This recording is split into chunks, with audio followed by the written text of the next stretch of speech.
Praise the lord, హల్లెలూయా. దేవునికి స్తోత్రం. ప్రభు పరిశుద్ధ గణనామానికి మహిమ ప్రభావములు కలుగును గాక.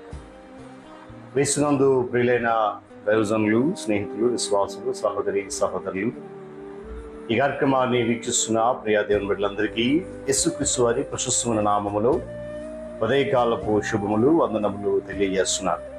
మీరందరూ బాగున్నారు కదండి? చాలా సంతోషం. దేవుడు ఈ శ్రేష్టమైనటువంటి అవకాశం, అమూల్యమైన అద్భుతమైనటువంటి అవకాశాన్ని ఈ ఉదయకాల సమయం మనకి ఇచ్చారు. రండి, ఈ దినము కూడా మిమ్మల్ని ప్రేమతో ఆహ్వానిస్తున్నాను. అనుదిన అభివృద్ధి ఉదయకాలపు ధ్యానాలు అనేటువంటి ఈ ఆధ్యాత్మిక కార్యక్రమంలో నాతో పాటు పాలుపోసుకుంటండి. వాక్యాన్ని ధ్యానించండి, దైవాశీర్వాదాలు పొందుకోండి. దగ్గర బైబిల్స్ ఉన్నాయి కదా, తెరచి చూడండి. లేని పక్షాన చదివే మాట విని గ్రహించి వాక్యదానంలో పాలుపోసులు కమ్మని మనవి చేస్తూ, నేటిది నా ధ్యానవాక్యంగా యెషయా గ్రంథము 43వ అధ్యాయము 1వ వచనాన్ని చదువుతా ఉన్నాను. నేను నిన్ను విమోచించి ఉన్నాను, భయపడకుము, పేరు పెట్టి నిన్ను పిలిచి ఉన్నాను, నీవు నా సొత్తు. దేవుడు తన పరిశుద్ధ వాక్యమును మన కొరకు దీవించునుగాక. తలలో ఉంచి కళ్ళు మూసుకునండి, ప్రార్థన చేద్దాం. ప్రేమ కలిగిన మా తండ్రి, మహోన్నతుడా, మహాగణుడా, సర్వాధిపతి, సర్వశక్తిమంతుడా, మీకు వందనాలు. మనకు నూతన ఉదయ కాలంలో ఈ ఆధ్యాత్మిక కార్యక్రమం ద్వారా నీ నామమును గణపరచడానికి, స్తుతించడానికి, నీ మాటలు ధ్యానించడానికి మాకిచ్చిన శ్రేష్టమైన అవకాశం బట్టి స్తోత్రాలు. నీ ఆత్మ కృప చేత నడిపిస్తున్న ఈ ఆధ్యాత్మిక కార్యక్రమం నీ నామ ఘనత కొరకు నడిపించబడుతుందని విశ్వసిస్తూ మరింతగా బలపరచండి, దీవెనతో నింపండి. యేసు నామములో ఈ ప్రార్థన అడుగుతున్నాను మా తండ్రి, ఆమేన్. మంచిది పిల్లల, చదువుకునే వాక్య భాగంలో ఇశ్రాయేలు గురించినటువంటి ఓ వాగ్దానాన్ని దేవుడి క్రమం జ్ఞాపకం చేస్తూ ఉంటున్నాడు.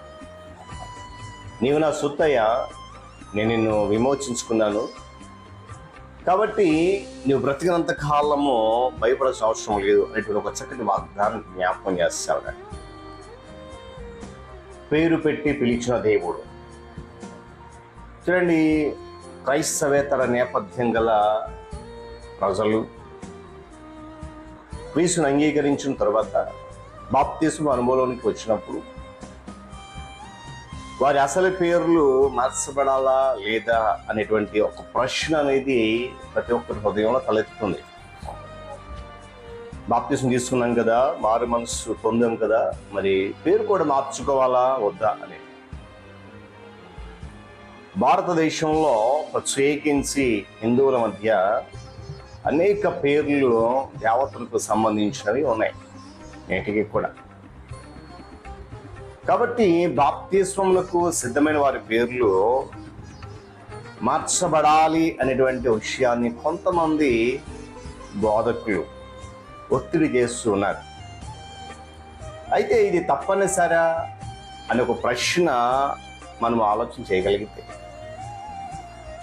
భారతీయ క్రైస్తవులమైనటువంటి మనము భారతీయ పేర్లన్నీ హిందూ పేర్లని, పాశ్చాత్య పేర్లన్నీ క్రైస్తవ పేర్లని తరచుగా అనుకుంటూ ఉంటాం. మనకు పాశ్చాత్య పేర్లు భారతీయ పేర్ల కంటే అత్యుత్తమమైనవిగా కనిపిస్తూ ఉంటూ ఉంటాయి. చూడండి, ఇంగ్లీష్లో బ్లాక్ స్టోన్ అనేటువంటి పదము లేక మాట భారతీయ భాషలలో కంటే కూడా బాగుంది అనిపిస్తూ ఉంటుంది. గమనిస్తా అంటే ఎందుకు ఈ మాటలు చెప్తున్నానంటే, పేర్లు ఏముంది, దేవునికి నీ పేరు అవసరం లేదు, నీ రూపురేఖలు అవసరం లేదు, నీ ధనము బలం అవసరం లేదు, నీ బంగారం ఆయనకు అవసరం లేదు, నీ వెనుకున్నటువంటి బంధు జనగము, వెనుకున్నటువంటి పేరు ప్రత్యేకతలు దేవుడికి అవసరం లేదు. అదేంటండి, మరి ఏం కావాలి దేవునికంటే? కేవలము నీ హృదయం మాత్రమే దేవునికి కావాలి. కనుక పేర్లు ఏముంది గమనించబోదే కాల సమయంలో మనం చూడండి, తమిళంలో పేరు ఉంటుంది ఏంటంటే మురుగన్ అనే పేరు. వాస్తవానికి ఇది ఒక హిందూ దేవత పేరు, కానీ దాని అర్థం ఏంటో తెలుసా? అందమైనది. కానీ ఈ పేరును ఉచ్చరించడానికి సర్వసాధారణంగా మనం ఇష్టపడం, పలకడానికి ఇష్టపడం. కానీ మన పిల్లలకు అపోలో అని, కుమార్తెకు డయానా అని పేరు పెట్టి పిలుస్తున్నాం. వాస్తవానికి రెండు కూడా గ్రీకు దేవతల పేరు. అపోస్తల కార్యగ్రంథంలో ఉన్నాయి. అపోలో అంటే నాశనం చేసేవాడు, ఇందాక ఒక మాట చెప్పాను చూడండి, తమిళంలో మురుగన్ అంటే అందమైంది, అపోలో అంటే నాశనం చేసేవాడు. అయినా మన పిల్లలుగా పేర్లు పెడుతూ ఉంటాం. గమనించాలి, అది సంగీతం యొక్క లేతప్రాయపు దేవుని పేరు. ఈ పేరు మన అపోస్తులలో ఒకరికి ఉంది. అతడి పేరు మార్చుకోలేదండి, మార్చుకోలేదు. గమనించాలి, మనము క్రీస్తుని అంగీకరించినప్పుడు నీ పేరుతో సంబంధం లేదు. నీ హృదయపు ఆలోచన, తలంపు, నీ ప్రవర్తన, నీ నడవడిక, నీ పరిశుద్ధ జీవితం అనేది, నీ విశ్వాస జీవితం అనేది దేవునికి ప్రాముఖ్యం. గమనించాలి, మనము వేరొక దేవుని పేరు ఉచ్చరించకూడదని చెప్పి నిర్గమకాండంలో చెప్పిన ఆజ్ఞల్లో మనము జ్ఞాపకం చేసుకుంటాం. యెహోషువ ద్వారా కూడా మాట చెప్పింది.